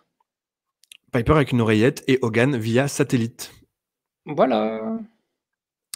Comme tu l'as dit, Alors il y a peut-être eu des longueurs parce que ça dure quoi? Ça dure 5 minutes ce segment final. ah, j'ai dit ça moi? Bah, tu avais dit qu'ils étaient peut-être en retard, ouais? Ah da oui, avant dans le show, ça je oui je Bah, là, il reste vraiment pas beaucoup de temps pour ce segment. oui, bah, le l'émission en elle-même a duré, sans les pubs 1h41, donc on est toujours à peu près dans ça fait un mois là à peu près qu'on est à 1h40 d'émission. Moi, contrairement aux semaines précédentes, j'ai trouvé qu'ils nous ont transmis le sentiment que ça chauffe et que ça risque de chauffer à Super Bowl. Moi, j'ai pas ressenti ce sentiment. D'accord. Mais vas-y, dis-moi, qu'est-ce qui a fait que? J'ai envie de dire la légitimité des propos, genre, Tu chauve. espèce de chauve, espèce de truc, espèce de machin. Mais, non, disons qu'il y avait pas d'artifice de storyline totalement inutile qui viennent, décrédibiliser le truc. Là, c'est juste, 2 gars qui c'est une prise de bec au micro telle que, ça devrait l'être depuis le début et ça me donne pas envie de voir le match non plus, parce que je sais, j'ai vu le match de Starrcade, mais je me dis qu'il y a moyen que ça chauffe quand même à Super Bowl. D'accord. Bah, écoute, ouais, moi, ils m'ont pas captivé, je trouvais que c'est très court. J'ai juste bien aimé le fait que Hogan soit, via satellite de Hollywood. Là, je trouve que ça renforçait vraiment le côté connard, je viens même plus pour parler avec toi. Ça, c'était chouette. Et puis il y a eu, ben, tu parlais de Uncensored. Il y a eu, Dennis Rodman qui a été cité Mmh. et je pense qu'on place quelques petites graines à ce moment-là Bah, il sera là, effectivement, lors de Uncensored. et on le voit avant ou pas? Je ne sais plus, déjà. Honnêtement, je sais pas. Je saurais pas Et te donc là, dire. il est cité et voilà. Et Piper lui dit: «La différence entre toi et Rodman, c'est que toi, tu ne peux pas sauter». Donc ça blâme, hein. Tu es chauve et tu peux pas sauter. Ouais. Donc voilà. Moi, j'ai beaucoup, beaucoup, beaucoup, beaucoup aimé la toute dernière seconde du show où tu vois, Piper qui s'en va sur le stage et qui lève les bras, en signe de victoire et là, il rentre dans une espèce de transe. Je sais pas si tu es allé jusqu'à la dernière seconde du show, mais il a les yeux qui louchent et tout machin, genre, Ultimate Warrior un peu. Ça aurait été, j'ai pas vu la transe, mais, moi j'aurais très bien aimé ce segment en segment de Go Home Show, mais il y a encore la semaine prochaine, avant le match de février. Bah, moi, n'ayant pas été captivé, j'aurais été déçu que ce soit le go home donc Ah OK. on va voir, on va Les voir. avis divergent, comme on dit, chez Marc Dorcel. Chez Marc Dorcel. Aïe, aïe, aïe, aïe. La ouais, ouais, ouais, ouais, ouais, ouais, ouais. Bon, bah, alors Raw, on est jeudi? Bah ouais, On est le jeudi, treize Raw jeudi. le 13 février et aujourd'hui, c'est un Raw historique, le Rock remporte son premier titre à la WWF. Tout à fait. Si mes souvenirs sont bons, peut-être vas-tu me corriger, mais Oui. là, il n'y a pas de justification, de sport ou de je sais pas quoi pour que Raw soit le jeudi. C'est une tentative. Enfin, c'était volontaire. Ah, je ne sais pas du tout. Ben, j'ai l'impression, hein, j'ai l'impression que c'est vraiment, genre: «Eh tiens, on peut tester les eaux, mettre le petit doigt dans l'eau pour tester la température, d'éventuellement passer au jeudi». Parce que là, pour moi, il Mmh. y a pas de raison, hein. Peut-être que je dis une grosse connerie. Mais alors quelle est la raison d'avoir rebasculé sur le lundi vu qu'ils ont fait, ils ont fait ni mieux ni enfin, c'est la même chose, donc à la limite, ils auraient pu se dire: «Bah, on garde le jeudi». Bah, Parce je qu'ils sais ont c'était franchement, je pas un t'avoue, je ne échec sais pas. cuisant qui aurait dû faire penser, je vais te dire en toute franchise et en plus ça rentre dans le cadre de ce Raw. Je pense faire une petite vidéo, pour la chaîne, enfin sur la chaîne publique sur, Shawn Michaels, son sourire, et cetera, toutes les conneries. Ouais. Mais je m'étais dit: «Tiens, je vais commencer mes recherches, pendant que je regardais le show et tout ça» et en fait, je me suis dit: «Non» parce que je risque de me faire spoiler entre maintenant et Oui. quand il revient un petit peu plus tard. Donc ça viendra dans quelques semaines, quelques mois, mais dans le cadre de ces recherches, j'en profiterai éventuellement aussi pour regarder les raisons de tout ceci, de ce Ouais, moi, changement je sais pas, de fuseau horaire, quoi. je situe pas un événement sportif qui puisse justifier le décalage. Donc je me suis dit peut-être que c'était volontaire ou en tout cas d'essayer de faire quelque chose de nouveau parce que ça fait quand même 1 an qu'ils se prennent des branlées, quoi. Mmh. Donc je me suis dit là, peut-être qu'ils essayent de faire un show, sans opposition pour voir ce que ça peut éventuellement donner et effectivement, ça commence fort dès le début parce que c'est donc l'opener avec un nouveau champion intercontinental. Heu, une soirée de première, hein, j'ai marqué. Première fois qu'ils s'affrontent, le Rock et Triple H. Premier titre Mmh. pour le Rock. Et dans les commentaires, j'ai l'impression pareil qu'ils commencent à établir Triple H comme, ils utilisent beaucoup le mot cérébral, tout ça. Enfin, tu as l'impression qu'on commence à trouver un petit peu, les traits commencent à se dessiner, tu vois? Ça commence à Oui. prendre un peu forme. Moi, j'aime beaucoup Hem, cette salle là avec les balcons et les machins. ah oui, mais c'est un bonheur. On a pu la voir à 2 autres reprises. Oui, C'était, alors enfin bon, plusieurs fois je pense, mais les 2 fois marquantes que j'ai, en tête, c'est lorsqu'il y a eu l'angle en mars, 94. Je sais plus si je crois que c'était Raw où il y avait l'histoire des plumes de Tatanka avec IRS. oui. C'était dans cette salle et un petit peu plus tard cette année, on reviendra pour l'épisode de l'avant-dernier épisode je crois de l'année où, qui est connu parce que DX va montrer son cul. Ah bah oui, d'accord, c'est celui d'accord. Je savais pas que c'était déjà, en 97. Ouais. OK, bah, écoute, très, très bien. Non, un plaisir de retrouver de retourner dans cette salle. Il y a une ambiance vraiment chouette. Visuellement, c'est hyper chouette. Qu'est-ce que tu as pensé de ce match? Alors, alors déjà on a appris que Triple H devrait affronter Ahmed à In Your House. Première nouvelle. Bah, voilà, parce qu'on l'a vu le In Your House donc Et il n'affronte pas Ahmed. voilà, il n'affronte pas Ahmed et rendez-vous mardi prochain pour la review. Moi j'ai, alors on est à New York, Boston pardon, enfin Massachusetts, pas loin quoi. Oui. Donc la foule est plutôt, masculine et anti-face. Donc c'est là qu'on a on a des gros Rocky Sox quand même Oui, quand même. et la structure du match bascule directement dans la heat, donc la période dominée par le heel et donc à ce moment-là, je me dis: «Tiens, je suspecte une victoire rapide, que ce soit de Triple H ou du Rock». Mais en fait non. La heat était extrêmement longue, j'ai trouvé. Oui. Pas parce qu'elle était longue, mais je pense qu'on a eu ce sentiment de longueur parce que le Rock manquait, j'ai trouvé, manquait beaucoup de fire, comme on dit, de hop spot, de faux comeback et de trucs. Enfin, c'est la structure de la hit était trop linéaire pour que ce soit haletant et c'est peut-être ça qui m'a donné, à juste titre ou pas, peu importe, l'impression que c'était trop long. J'ai eu la même impression et ça m'a questionné sur, ben, le format en fait de Raw, à cette époque, avec évidemment des tapings et donc du coup des apparitions qui sont quand même, souvent très espacées et là je me suis dit: «Tu vois évidemment qu'ils essayent de créer vraiment un momentum pour Rocky Maivia, mais que nous, en tant que spectateurs, on a du mal à vraiment, suivre cette dynamique parce qu'on le voit pas souvent» et je trouve que là, c'est vraiment une question de format et là je trouve que oui, en temps normal de Survivor Series jusqu'à février pour le hyper et pour le monter jusqu'à un titre intercontinental, ça serait bon. Sauf que là, on l'a vu combien de fois entre Survivor Series et ce match-là? On l'a vu 3 fois, quelque chose comme Mmh. ça. Donc Ouais. je trouve que, en termes de temps, ça suffit, mais en termes d'exposition à la télé, il y a vraiment pas assez pour construire le Rock appelons-le le Rock, comme un champion intercontinental crédible, à ce moment-là, je trouve. Et le match, je trouve que tu as tout à fait raison, le match prouve, et spoiler, la revanche qu'il y aura à It's Time, c'est un peu la même chose. Ça montre qu'il est pas prêt, en fait. Et à cette époque-là, encore, parce que maintenant, n'en parlons même plus, mais le titre intercontinental, c'est quelque chose quand même. Et là, je trouve que Ah oui, clairement. de le donner au Rock, c'est vraiment extrêmement tôt. La preuve, et on le verra d'ailleurs que, bon, après, il se trouve qu'ils s'en sont bien sortis parce que la foule va le détester et que ça va amener au changement pour sa carrière. Mais là, je trouve que oui, c'est un pari et donc je le salue.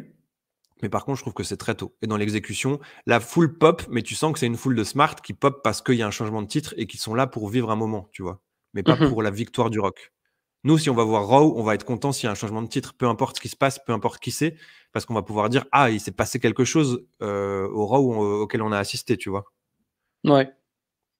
Donc ouais, là, je trouve qu'il y a quelque chose qui manque. Il y a quelque chose qui manque encore largement avec le Rock. Et Ouais. Par contre, ouais. physiquement, moi, il est toujours, Ah oui, putain, je mais il a bien gonflé depuis Survivor Series, hein. ah non, je voulais pas dire ça. Ah Ah, vas-y, bah je si suis quand pas même. je suis pas sûr. Si. Ah ouais, ouais, ouais. Ah Mais, si. moi, j'étais impressionné par son amplitude horizontale quand il prend un Hyptos. Oui, effectivement. Oui, oui, oui, oui. Oui, oui, Voilà. oui. On n'a pas noté, l'événement. Ah! Honky Tonk Man Ah oui, en qui vient commentaire. pendant le match et voilà, il cherche un protégé ou truc du genre là. Bah, Spoiler, c'est pas dans c'est ce pas dans match ce que tu match vas le qu'il va le trouver. trouver. Voilà. Voilà. Donc vivement, Rockabilly, hein.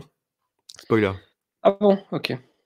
Ensuite, Sunny qui vient, La elle nous présente le la promo, match. pareil, excuse-moi, juste pareil, Oui. il y a une petite promo post-match du Rock qui dure quoi, 30 secondes, moi j'aime pas du tout.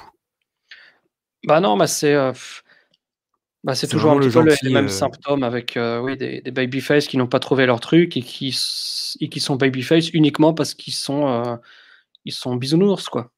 je vais donner le meilleur chaque semaine pour mes fans, pour ma famille, et cetera et cetera. Enfin horrible, horrible. Sunny, Sunny, moins horrible. oui, même, bonne. Même bonne avec une robe blanche, qui fait mal à la tête mon frère, comme dirait l'autre Wesh. et elle ne trouve pas ses notes. Malheureusement ou heureusement pour nous, elle les avait dans son soutien-gorge. Ah oui. Bah oui. Ah bah tiens, elles sont là. Alors, en plus, ils l'ont utilisé pour un match de haute qualité.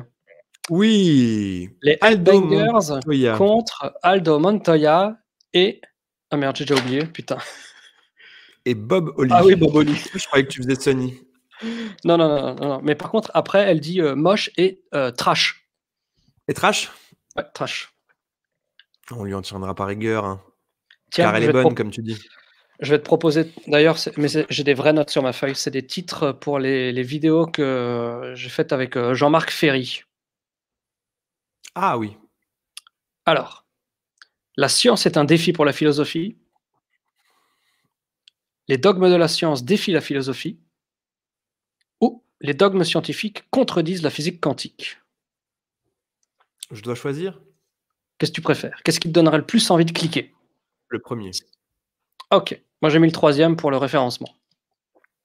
Le 3e, À ah oui, cause mais bon, mais on est dans ton monde de Planète Rao là, mais c'est trop compliqué le 3e. Pour le Chalon. ouais, ouais, ouais. Bah oui. Oui, mais référencement, physique quantique, dogme, tu vois? Oui, oui, oui, non, mais c'est ce que je dis là, on n'est pas sur cette, je sais pas, je ne fréquente pas le monde du YouTube, scientifique. Ah, moi Donc non je plus, ne sais pas moi ce non qui plus, fait moi non peur ou plus, pas. moi non plus. Mais Les donc Headbangers. on s'en fout de ce match. Début Tout des le Headbangers à monde Raw. s'en branle, tout le monde s'en branle. Oui, Tout mais le c'est monde s'en normal. branle. Donc une Allez pensée, maintenant émue pour les Flying Nuns, hein, qui du coup, 1997. c'est ça. Voilà. C'est parti. Un moment d'histoire, peut-être le moment le plus connu, de Monday Night Raw depuis qu'on a Du mois de commencé la Monday février Night. 97. Non, pour de vrai, depuis qu'on a commencé la Monday Night War, je pense que c'est le plus grand moment de Raw. Oui, c'est vrai. Donc, j'étais très, très, très parce que je crois que dans notre, longue histoire d'amitié, je suis même pas sûr qu'on ait déjà discuté de ce truc et je suis très curieux de connaître ton avis sur ce passage. Bah, moi, je trouve que D'Lo Brown ressemble beaucoup à Theo Huxtable.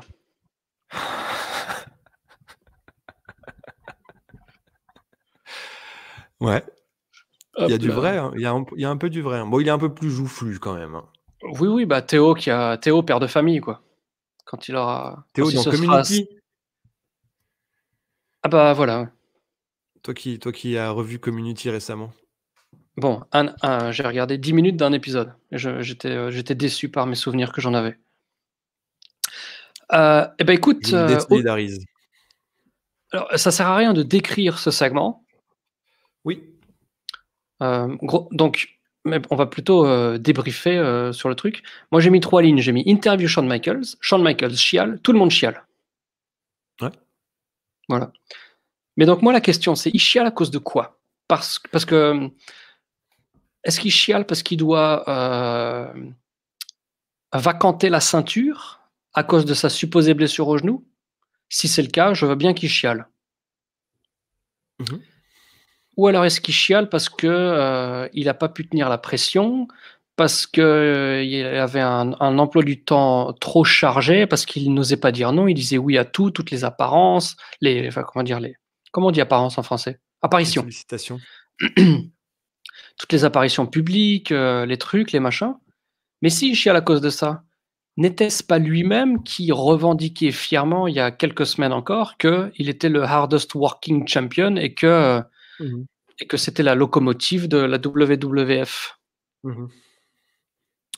Bah, il chiale, comme tu le dis si bien, pour toutes les raisons que tu viens de citer. Un mix des 2 alors. C'est un tout, c'est que cette blessure et ce qui est important, comme tu l'as signalé, supposé ou en tout cas amplifié, heu, l'empêchera de vivre cette vie de catcheur qui est la seule, chose qui lui crée du plaisir à cette époque. Pourquoi est-ce qu'on nous dit que, reconstructive surgery du genou et cetera, Mmh. qui, peut-être, l'éloignera des rings de manière permanente? Oui. Pourquoi est-ce qu'ils ajoutent ce côté, dramatique, genre peut-être que Shawn Michaels ne reviendra jamais sur le ring? Bah, je pense qu'ils voulaient créer un moment là, hein, le setup et cetera. Je pense ils voulaient créer un moment, ils l'ont d'ailleurs, absolument parfaitement réalisé. Moi, ce que je trouve intéressant, c'est les raisons. C'est-à-dire que c'est pas de la connerie tout ça, dans le sens c'est pas une fausse blessure, mais par contre ça a été une blessure qui a, comme je l'ai dit, a été largement amplifiée. Très certainement, l'histoire là assez documentée parce qu'il ne voulait pas perdre le titre contre Bret Hart, à WrestleMania. Donc là, en gros, il avait mal au genou, mais il a amplifié sa blessure pour dire: «Bon, bah, je prends un break, voire plus» et cetera. Moi, j'ai bullshit un peu concernant les raisons, parce que là, c'est effectivement vendu comme un drama, le mec va plus jamais catcher alors qu'il sera là, à WrestleMania en train de faire le zouave. Ah, qu'est-ce qu'il fait à WrestleMania? Il est présent, non, aux commentaires, en train de s'amuser, blablabla, tu vois? Enfin, il a récupéré largement son sourire à ce moment-là. Je crois que c'est, au début du main event, non? Je sais plus, que Bret lui dit, «Allez, vas-y, ta gueule, connard, là». Il shoot. C'est pas ça? J'ai plus de souvenirs de ça. Bah, il me semble qu'au début t'as le double turn, en milieu de show et au Oui. début du main event, t'as Bret Hart qui vient shooter sur Shawn Michaels en lui disant, «Vas-y, va chercher ton sourire, espèce de con, là. Ah bah, voilà. Tu t'es bien foutu de notre gueule». Voilà, c'est ça. Non, je confondais avec, WrestleMania 15 que j'avais eu acheté à Virgin, donc à cette vidéo et que j'avais vu trop de fois et il ombrage, tout le reste où il y a effectivement un moment Shawn Michaels qui danse, Oui, oui. qui apparaît et cetera. Mais effectivement, comme tu l'as dit, alors où est-ce qu'il est? Il a déjà retrouvé son smile. Tu vas voir, tu vas voir, tu vas voir. Vous êtes prêts les amis? Tac! Voilà. Ah oui, bah, là, Donc il a retrouvé son smile. tout va bien. Bah, il suffisait de lâcher la ceinture mec. Mais du coup, oui, c'est ce que je disais, c'est que tout ça oui, voilà, là, il y a quoi? Il y a 1 mois et demi, hein, entre les 2. Mmh. Heu bullshit, etc., etc. C'est un moment qui a fait beaucoup parler parce qu'effectivement, tout ça est largement, exagéré.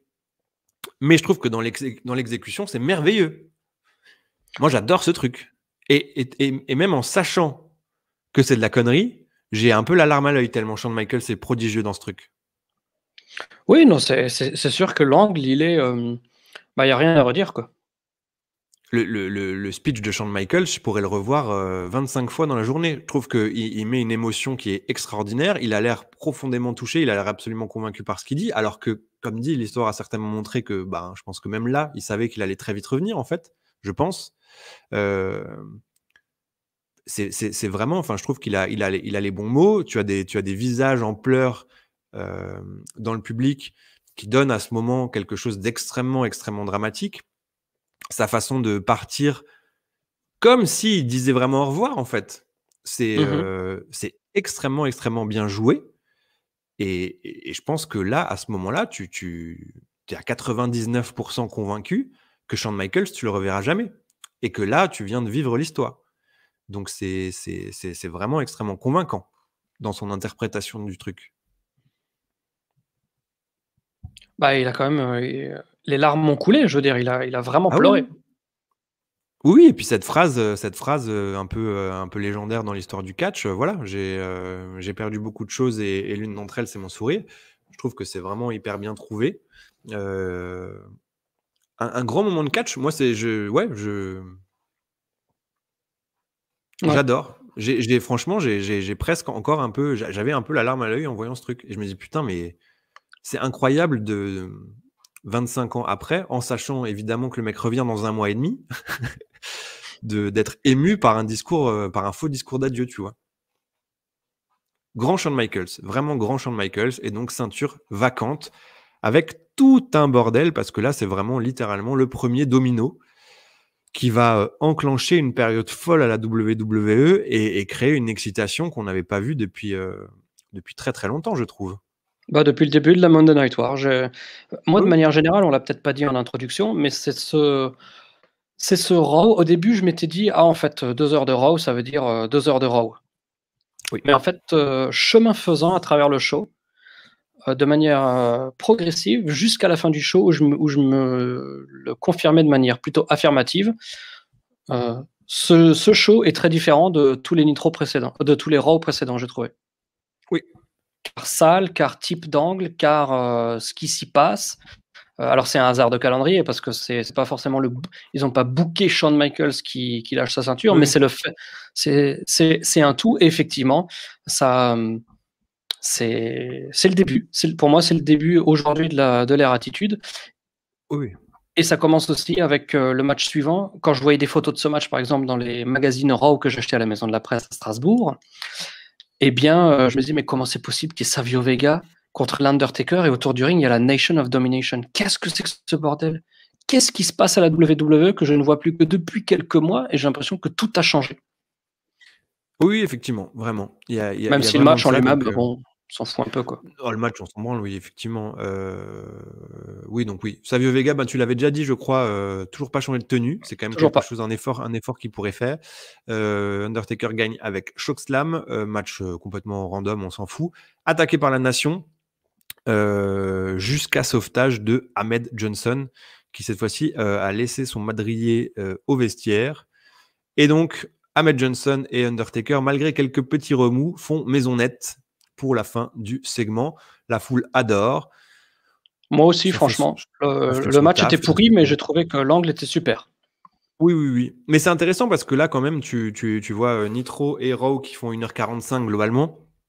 C'est vraiment deux conceptions du catch, quoi. C'est vraiment deux shows qui ne sont absolument pas structurés de la même façon. Là, tu as quoi? Tu as 5 matchs à Raw, des matchs qui sont beaucoup plus longs, des segments post-match, etc. etc. Nitro, c'est du speed. Il y a quoi? Il y a encore une dizaine de matchs, je pense. J'ai pas fait le compte, mais il y a quasiment le double, je pense. Beaucoup, beaucoup, beaucoup moins de passages au micro. C'est une autre façon de booker. Et là, vraiment, maintenant que Raw passe. Avant, évidemment, que les deux shows étaient différents parce que Raw durait 45 minutes. Donc, Mmh. forcément, tu pouvais pas le faire la même chose. Mais maintenant que tu vois que les deux ont la même tranche horaire, enfin, la même durée de show, tu comprends vraiment et tu vois vraiment les deux visions extrêmement différentes se dessiner. Donc, Bah, ouais, ouais. on voit surtout que, malgré tout les aléas de la WWE, quand ils commencent le show, ils savent que le show ne se limite pas à ce show. Oui, c'est ça. Ils savent que, ils ont déjà pris d'autres décisions. Oui. Ne serait-ce que ce qui va se passer au pay-per-view de dimanche, pas enfin de mardi prochain. Oui, oui. Pas forcément plus loin, mais rien que ça, c'est déjà une réelle différence comparée à Nitro où finalement les 2 seules choses que tu vois, en tout cas exprimées de manière long terme, parce que peut-être qu'ils les ont pensées, mais dans l'exécution, c'est toujours HS, c'est Piper Hogan et le match à 4 équipes. Ouais. Parce que ça dure, ça continue, et cetera. Mais sinon, tout le reste, c'est un peu, voilà, ils naviguent un peu à vue, quoi. Et tu découvres les choses au gré de ta balade au cours du Nitro. Oui, c'est pour ça que j'employais de manière totalement volontaire le terme vision, parce que tu vois vraiment que la WWE a des projets, a des trucs en tête en fait. Mmh. Et comme dit, ça veut pas dire que la WCW n'en a pas, mais ça se voit pas dans leur show en tout cas. Ouais. Austin contre Sid. Ouais, putain. Alors là, quand Austin arrive, je me suis dit, maintenant qu'on était fort de cet angle que j'ai trouvé extrêmement bon, frais et très efficace, parce que la foule aussi, même si c'est une petite salle, on est combien? Ouais, 2000, même pas 2500. Oui. Ça booste bien. Et là, tout de suite après, Austin qui arrive. Et là, je me dis quand même, le rythme du show est très soutenu, Ouais. très agréable. On est à fond dedans. Et en plus, la foule masculine, elle encourage c'est Austin clair. à donf. Oui. Et donc, juste avant le match, tu as Gorilla Monsoon qui vient clarifier un petit peu la situation. Il annonce qu'à Final Four, le match A4 est donc maintenant pour le titre. Là, tu te dis, bah dis donc, Sid, dindon de la farce, il aura sa récompense aussi, parce que donc le vainqueur de Final Four affrontera Sid la semaine prochaine à Raw. Donc franchement, là, c'est clair, c'est net, c'est précis, ça dure 1 minute. Tout est dit. Tu captes, t'es hypé pour la semaine prochaine, t'es hypé pour dimanche. C'est super. Et ça, Est-ce que c'est tu l'as quelque déjà chose que vu, la W... De le quoi? Raw?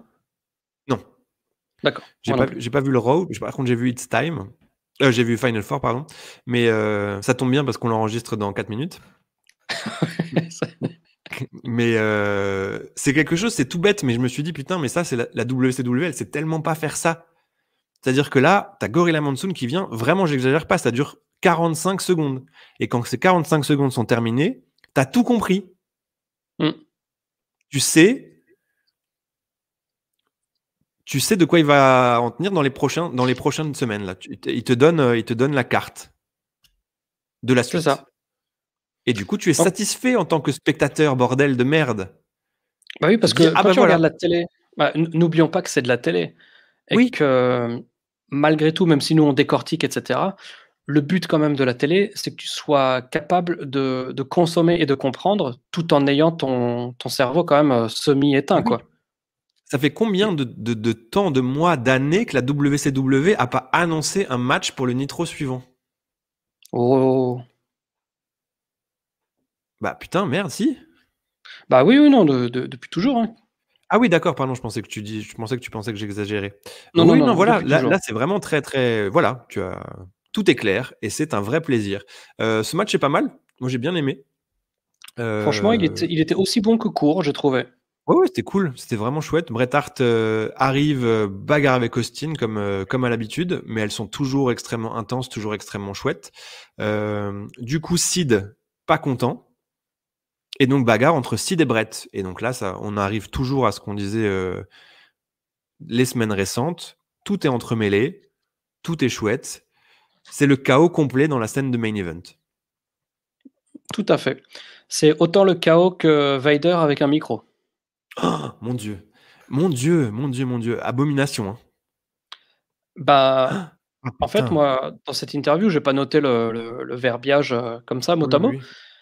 mais j'ai juste écrit en note, bah, malheureusement, tu viens de tuer éventuellement ton futur de main eventer parce que tu as montré que quand tu as un micro et qu'on est en live, bah, on ne peut pas te faire confiance, malheureusement. Et en plus, ça servait à rien de faire des phrases ou autre chose, il suffisait de faire le monstre et de hurler dans le micro, quoi. Horrible. Vraiment horrible. Et vraiment Triste. très très court. C'est-à-dire qu'on lui laisse 25 secondes. Hein, et que ça a largement le temps d'être vraiment nul. Ouais, Ouais. ouais, très, très et donc voilà. Bon, par contre, on sait qu'il affronte Bret Hart ce soir et donc là, c'est pareil. C'est ce que je disais par rapport au Rock avant. C'est-à-dire qu'avant, tu avais une semaine où tu voyais l'Undertaker, une semaine où tu voyais Austin, une semaine où tu voyais, Shawn Michaels. Là, sur la carte, tu as quand même donc, là, ils annoncent Bret Hart contre Vader, tu as Sid contre, Austin, tu as l'Undertaker qui combat, tu as un segment avec Shawn Michaels, tu as futur match par équipe avec, Owen Hart, British Bulldog et donc là, le passage à 1h45, ça permet à tout le monde d'être là et à créer vraiment une dynamique de semaine en semaine sans forcément attendre, 3 semaines pour revoir la personne que tu aimes bien. Mmh. Donc ça, c'est aussi un bonheur pour la suite. Heu, Petit passage très drôle avec Jerry Lawler. Moi, ça m'a fait rire quand il envoie de l'argent à sa mère.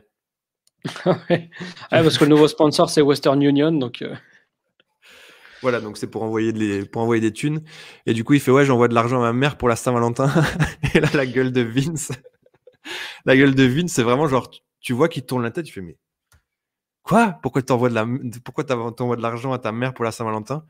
Et il parce lui qu'ils dit: sont «Je nés lui dans le envoie» Pas-de-Calais. Putain. Arrête, tu vas te faire virer du monde. Ah oui, On ah oui, on du on monde. on est le 13 février. Non, on est combien? On est le 22 janvier aujourd'hui. On est en plein Aujourd'hui, nous sommes scandale le du 22 destin janvier. du monde. Ah, c'est quoi le dessin du monde? Ah, mais c'est pour ça que je disais: «Tu vas te faire virer du monde», le journal. Ah, on en parlera lors de Final Four car, Le temps on a tourne. moins à dire. Bon oui, putain, bah, on pourra parler que de ça, tiens. Hem, Owen Hart, British Bulldog contre Crush et Farouk. ouais. Même délire que la semaine passée avec Owen Hart qui a mal au genou, Et qui se fait compter à l'extérieur. qui est compté à l'extérieur et qui laisse le Bulldog dans une situation vraiment périlleuse quand même. Le Dans la Bulldog panade. est dominator et cetera et tu vois qu'Owen Hart a envie de monter, il se dit: «Ah vas-y, j'ai quand même un peu mal au genou, je vais pas aider mon copain, je suis trop dans la douleur». Donc voilà, toujours très bien joué et puis interview de Bret Hart pendant, en écran splitté, heu Mmh. qui parle poliment, hein, de Shawn Michaels, qui dit qu'il espère le revoir et cetera et Bah, cetera. c'est même très, très positif. Il dit que c'est une perte pour tout le monde. Bah, c'est pour ça que je dis que c'est poli, parce que ça m'étonnerait que ce soit ça qu'il pense. Ouais. Je pense que c'est la version pour la télé où il espère le revoir, que c'est une perte pour le catch, que c'est une perte pour lui, qui perd un de ses plus grands adversaires et cetera. Je suis sûr qu'à ce moment-là, peut-être que Bret Hart est plutôt satisfait. Oui, je pense qu'il se tripote là. Il est content, tout va Tout bien. à fait, tout à fait, tout à fait. Ce match, je l'ai trouvé, là, c'était, 1re fois que j'ai trouvé ce match encore plus long que l'opener. Je trouvais un peu longuet. Longuet, Longuet, ouais. bah, fort de ce show qui me plaisait, de plus en plus à chaque moment, peut-être que j'étais dans un état d'esprit plus positif que celui dans lequel j'étais en commençant le show. D'accord. Oui, je trouvais que c'était un petit peu long là, parce qu'on sait quand même très bien que Farouk et Crush ne vont pas gagner, surtout que la story en ce moment entre Bulldog et Owen, elle est très, très présente. Donc oui, je sais pas, j'ai trouvé ça un tout petit peu long. Main event, Bret Hart Bret contre Hart, Vader. Et là, putain, moi j'ai pop, parce que je m'attendais pas du tout. Gong pendant l'entrée de Bret Hart. ouais, interruption de l'Undertaker. Putain, ça c'était vraiment bien, je me dis: «Putain, mais waouh, ce show est trop cool». Tu t'es dit, 14 fois putain pendant ce Raw quand même. Non, franchement, c'était bien, c'est un Il des faudrait que je meilleurs fasse un putain ometteur pour voir, pour voir, combien de fois quel je dis show tu putain? as aimé le plus et faire des proportions. Ouais. Ouais, ouais, ouais. Il prend le micro et il dit que, «In your Bon ça, house, c'est moins bien. tout le monde va reposer en paix». Oui, ça, c'est moins bien. Mais surtout qu'en plus, il a un discours qui est un peu trop humain parce que j'aime pas quand à cette époque-là, j'aime pas du tout quand l'Undertaker est humain dans son discours, quand il dit: «Ouais, j'ai pas le respect que je mérite». C'est pas l'Undertaker ça, pas en 97. Va dire ça à Joe Rogan. Tu vois ce que je veux dire? Tu es d'accord Mmh. avec moi ou pas? Heu, Bah, c'est vrai que j'avais quand même noté la bascule, humanisante de l'Undertaker, O Oui, mais en termes oui, mais mais tu je mais elle aurait mais dû, se faire dans des limites. oui et plus dans des co dans plus comment dire? Plus dans des co du Moi, j'aime bien le côté humanisant de l'Undertaker quand ça implique des émotions. Qu'en fait, tu te dis: «C'est un être humain qui a des émotions, qui peut ressentir des choses là, qui peut, subir de manière violente la trahison, des choses comme ça. C'est pas un zombie. Ça, d'accord. Mais là, le côté booking, genre ouais, on me tire vers le bas, je suis pas bien booké, je suis pas dans la scène de main event. Ça, j'aime pas du tout pour l'Undertaker en 97. Donc, le gong m'a fait popper. Le contenu de sa promo, beaucoup moins. Surtout qu'en plus, il tient, on sait pas trop comment, mais il s'approprie la parole en prenant en otage Doc Hendrix, là. Oui, bon. Bah, c'est le préposé au micro, donc il le ramène pour avoir le micro plutôt que de carotte juste le micro. Ouais, c'est ça. Le match très moyen quand même, mais l'autre moment que j'ai beaucoup aimé, c'est évidemment quand il y a Austin qui est dans la foule, qui vient chercher la merde avec Bret Hart, qu'il va déconcentrer, mais il ne va pas lui coûter la victoire. Ça, j'ai aimé. Oui, tout à fait. Il est en position Sandman Hammerstein Ballroom, là. Et effectivement, il déconcentre Vader, qui rate pour la 193e fois le moonsault. Voilà, il ne l'a 194e fois à Final Four la semaine prochaine, hein, spoiler. Oui, parce que non seulement il le rate objectivement absolument tout le temps, c'est qu'il l'a jamais réussi en fait à la WWE. Ouais, pas à la WWE. Donc voilà, victoire de Bret Hart immédiatement après l'échec du moonsault. Et donc là, Austin est incroyable, encore une fois. On le dit toutes les semaines, mais Austin se fout de la gueule de Vader, quoi. Il vient pour le faire gagner, et quand Vader a pas réussi, il fait putain, mais comme t'es naze, you suck. Non, c'était vraiment bien, et j'ai aussi beaucoup apprécié qu'il y ait un. Alors, il faudrait revoir, à part le match par équipe d'Headbangers qui sert à rien, mais sinon, on a plutôt du rififi et des faux finishes, alors qu'on a commencé et terminé par des finishes clean, et ça, j'ai tout à fait apprécié aussi dans la structure du show, quoi. Oui, la structure du show était vraiment extrêmement réussie. Je pense qu'ils s'ils sont intelligents, ils ont conscience que là, c'est une formule qui peut marcher pour la suite. Et donc voilà, Austin est furieux. Il est donc au premier level de balcon. Et le show se termine avec Austin qui essaie de descendre. Et donc, il est retenu par des officiels, notamment Pat Patterson. Donc ouais, c'est cool parce que c'est la confusion. Tu dis putain, est-ce qu'il va sauter, est-ce qu'il va descendre, parce que Austin est tellement fou et tellement, c'est totalement probable en fait. C'est tout à fait possible qu'Austin saute pour venir casser la gueule à Bret Hart. Donc tu es en haleine et le show s'arrête là-dessus. Et tu parlais de structure, etc. On spoil Final Four. Les gens savent ou pas? Non, ne spoilons pas. Soyons honnêtes. Alors on en parlera. On fera ce point à Final Four alors. Très bien. Donc le monde et point. Voilà. Ce sera pas le point, pas l'autre journal. Hein. Le monde point hein. Et les échos. Très bien. Bon bah voilà, c'est là-dessus que se termine cette semaine que moi j'ai beaucoup aimé pour différentes raisons de part et d'autre. Hein, y a pas... Mais globalement, j'ai quand même beaucoup plus aimé Raw. Pareil. Essentiellement parce que nos avis sont évidemment biaisés. On attend que ça booste. Donc dès qu'on a des prémices de boostage, on est déjà très heureux. Mais là, j'ai l'impression que ça y est. J'ai l'impression qu'on y est quand même. Que ça y est. Ça va démarrer. Il y a bientôt la ECW, Manhattan Center. Après, on arrivera vraiment dans la road WrestleMania. Doit-on reviewer les pay-per-view ECW pour les abonnés? Les pay-per-view ECW à partir de quand? De la Monday Night War. Ouh! Dis donc. Je sais pas. Bon, au début, ça va, il y en a 4 par an, donc ça passe, quoi. Écoute, pourquoi pas, hein, moi, il n'y a jamais trop de catch. Hein. Mettez-nous dans les commentaires. Bref, voilà. Bon, 1h23 d'émission. On s'est amélioré d'un quart d'heure. Allez, next week, on se tiendra dans les 1h15. Oui. Et rendez-vous mardi prochain, les amis, pour donc Final Four. Austin, Vader, Undertaker, Bret Hart. Pas de disqualification. Pinfall, soumission par-dessus la 3e corde, à élimination. Et le vainqueur sera le nouveau champion de la WWE. On verra ce que ça donne. Bisous Dimitri, bisous à tous. Merci à tous, merci à toi, et puis vivement la suite du catch. Eh ben oui, tout à fait.